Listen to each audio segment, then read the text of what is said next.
Hey guys, Josh Mabe, M&H Training here, and welcome back to another episode of Sundays on the Range. Today, we're going to be talking about something that,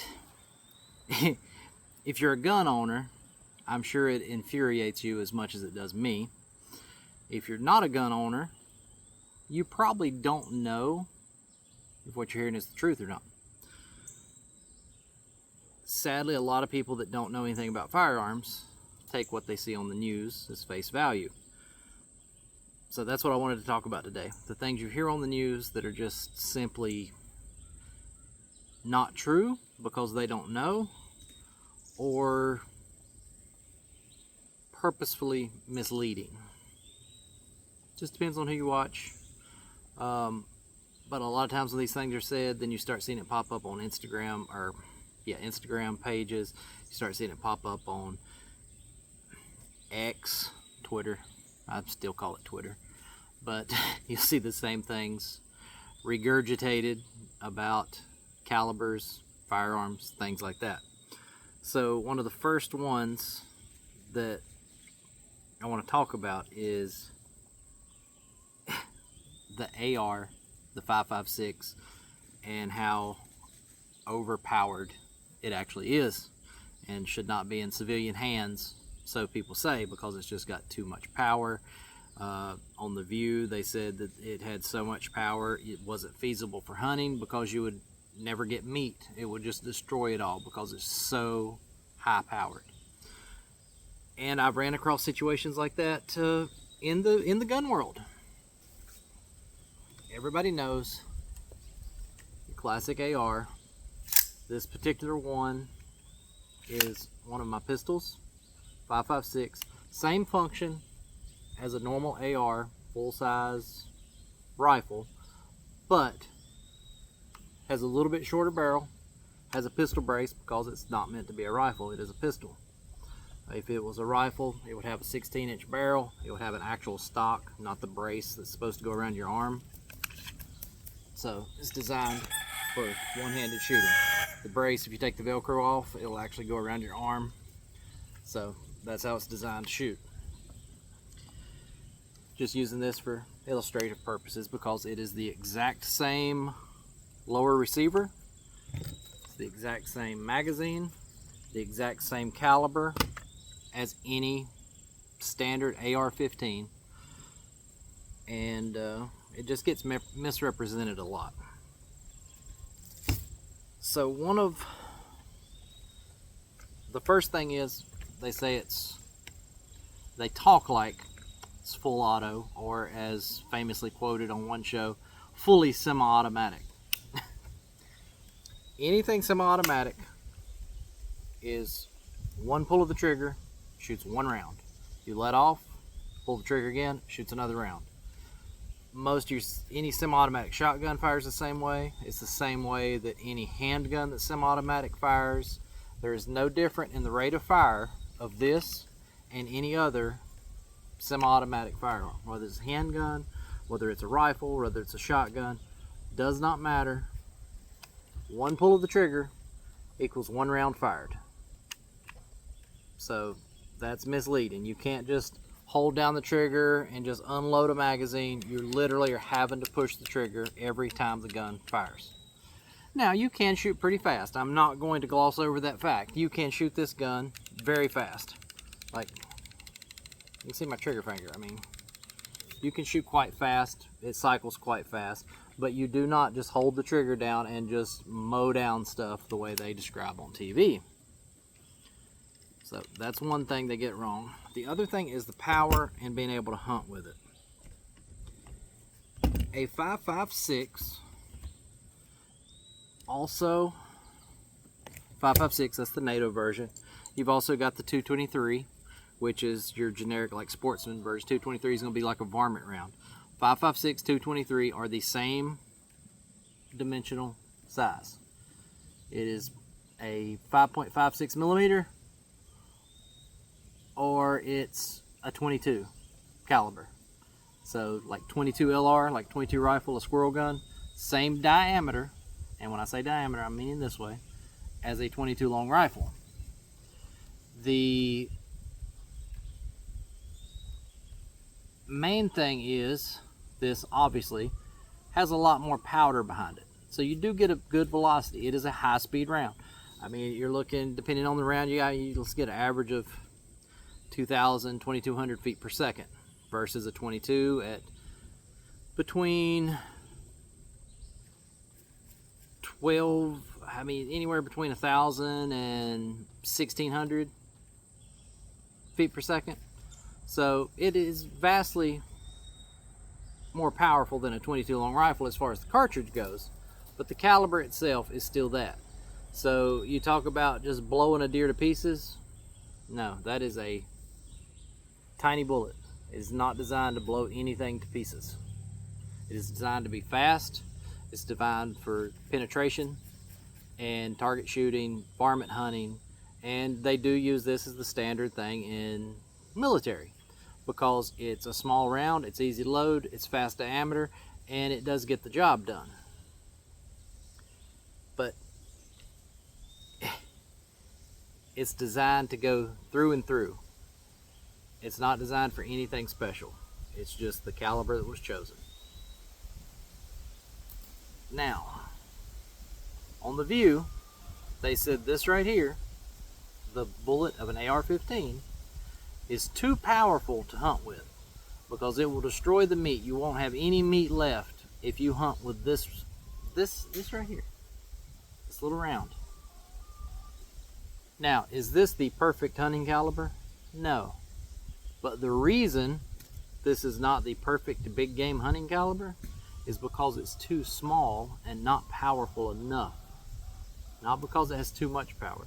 It's because if you shoot a deer with this and don't hit it in the exact perfect spot, it's not going to leave a blood trail. It's not going to drop the deer in its tracks. And you're going to have a tough time ever finding that deer. Good thing is, this will hardly damage any meat whatsoever. So wherever they got that they were talking about, I have no idea. I've shot deer with a 5.56 223. If you are precise and can put the bullet exactly where it needs to go, the deer will not move from where it's standing. But it does not destroy everything. The entrance and exit hole on a standard round is almost the same size, so it doesn't blow a gigantic hole out the other side. It doesn't do the things they tell you on the news. It doesn't do the things politicians tell you. Now this one, if you don't know about it, is where you're going to see the difference. My everyday hunting round, the round that I go deer hunting with every single year and have hunted with since I was 12 years old, it's the round countless other people use, and it's good for any big game in North America. It's a 7mm Magnum. This is the one they say you can't use because it's too powerful. This is the round I deer hunt with. 7mm Remington Magnum. Do you see a difference? Because I see quite a bit of difference. Difference in the bullet itself. Difference in the amount of power. This is a belted Magnum. This is a classic deer hunting round for North America. That's your difference. This is the one the news wants to tell you that should be banned because it's too powerful and should not be in civilian hands. This is the one that millions of people deer hunt with every single year. That's a rather large caliber, I will say. 7 mag for just deer hunting. If you are strictly whitetail deer hunting, it's beefy. It works. It puts the deer down in a hurry. It does have a lot of recoil to it. But one of your other most popular calibers in North America is the .308 Winchester. Once again, when you compare the two rounds, this is considered a short action. A lot of people don't use the .308. A lot of people use its bigger brother, which is 30-06, which 30-06 is a long action. So a 30-06 is even longer. This is a 30 caliber bullet. This is 22 caliber bullet. You can see the differences in the actual bullet size, the projectile that's leaving the end of the barrel, and let me see. Try to do this so I don't mess up how it looks. That's the difference in the 5.56 and the 308. All three side by side. 7 mag, 308, 5.56. Now, I personally think they're trying to mislead you, because there is no reason to ever mistake this as too high power of a round to deer hunt with, when all of the deer hunting rounds for the last 100 years are larger than this by a huge margin. Even if you go down to what's considered a child's entry-level deer rifle, which is a 243, a 6mm, a 7mm Alt-8, any of those lower recoiling rifles are vastly more powerful than a 5.56. As I said, that is a 308. That is one of the most popular rounds you could possibly use for deer hunting. If you want something to work throughout North America, the 7 mag is extremely popular. Tons of people use these for deer hunting every year.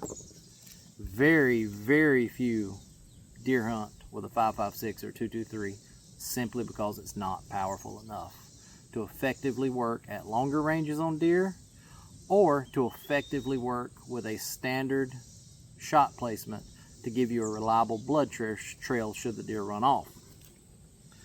So the view is 100% wrong, and they are misleading you. This is not too powerful to hunt with. It's too low powered to hunt with. I've got nothing against anybody that wants to use this for deer hunting. If you are proficient with your weapon, if you can put that bullet where it needs to be, this is one of the more effective rounds that you can use if you're looking to fill your freezer and not damage meat, because it's so low powered, you're not going to damage your meat. You can shoot a deer in the shoulder and hardly lose any meat off the shoulders because of it. You shoot a deer in the shoulder with a 7 mag or a 308, you're going to have to trim so much of the damaged meat around, you are going to lose some meat on this. But you will find your deer no problem. This one, if you don't hit exactly perfect, you might not find your deer. So let's just throw that out the window. That is a lie they've been telling you. I got some milk jugs set back up here. We're going to shoot some milk jugs filled with water just to see the difference between 5.56, 308, 7 mag when they impact a jug filled with water. You should be able to see a difference on video. We're going to do it and see how it does. But I just wanted to show that with you. This is what they're telling you is far too powerful to hunt with, because you will destroy every bit of meat. 5.56. Can't hunt without destroy too much meat. That's what they tell you on TV.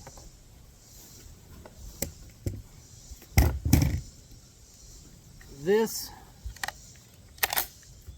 is one of my standard deer hunting rifles that I hunt with every year.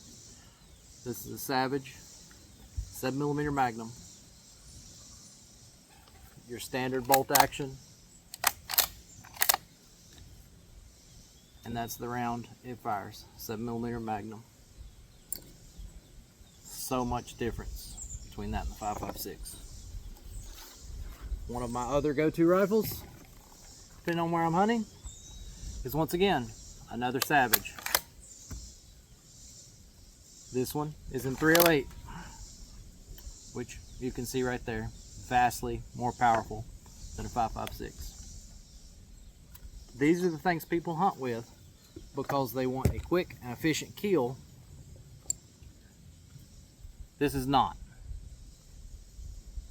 I know I keep repeating that, but it just, quite frankly, it pisses me off when I see people that either on purpose mislead people, or they are just talking about a subject that they have no hands-on experience with.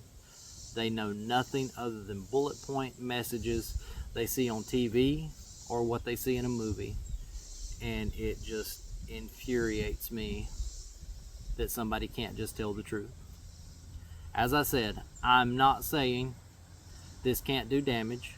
When they're talking about it used in mass shootings, when they're talking about it used in any violent crimes, anything like that, a 5.56 does damage. Obviously, our military carries a 5.56 as their standard battle rifle caliber.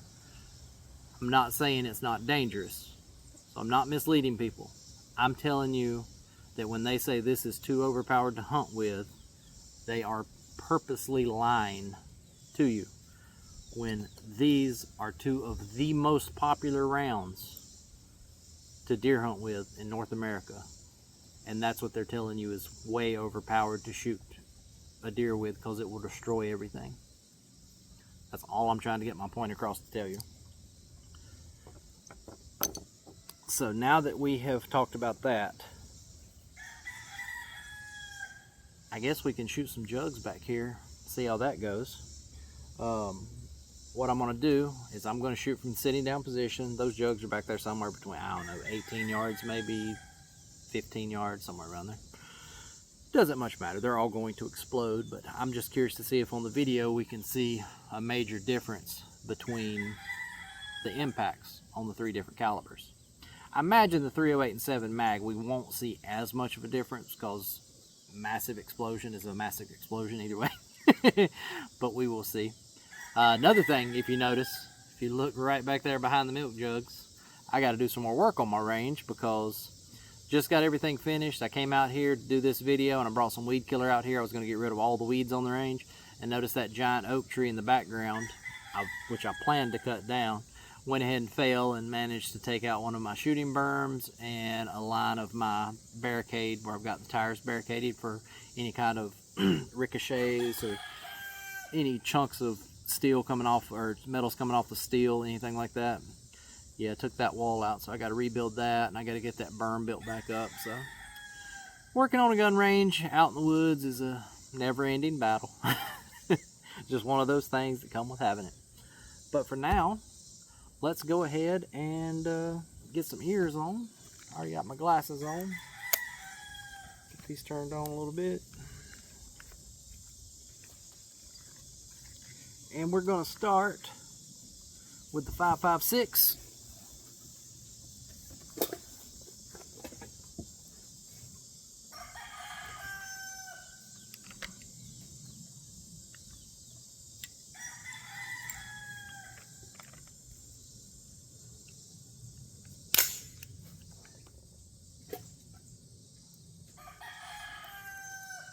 Alright, let's see. You can see all three of those. So I'm going to, with this one, I'm going to fire at the one on the right. I'm going to go right to left.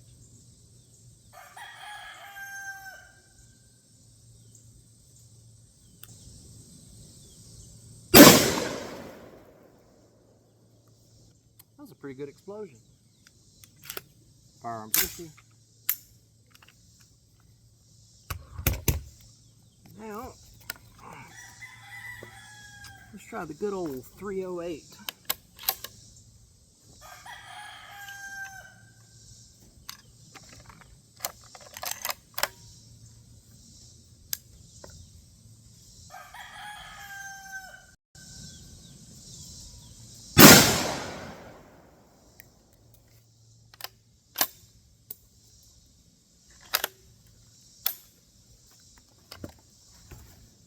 Now, the good old 7mm Magnum.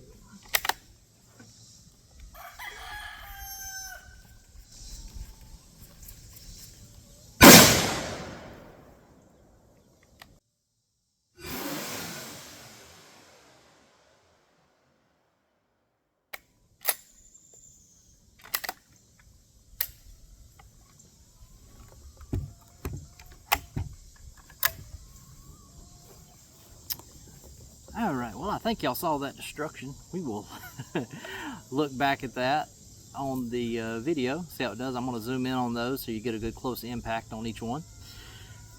At this range, they're all shooting very fast. They all do damage. But I really just wanted to illustrate what they tell you on TV is not always the case. If they say they have firearm experts on, chances are they're not actually firearm experts.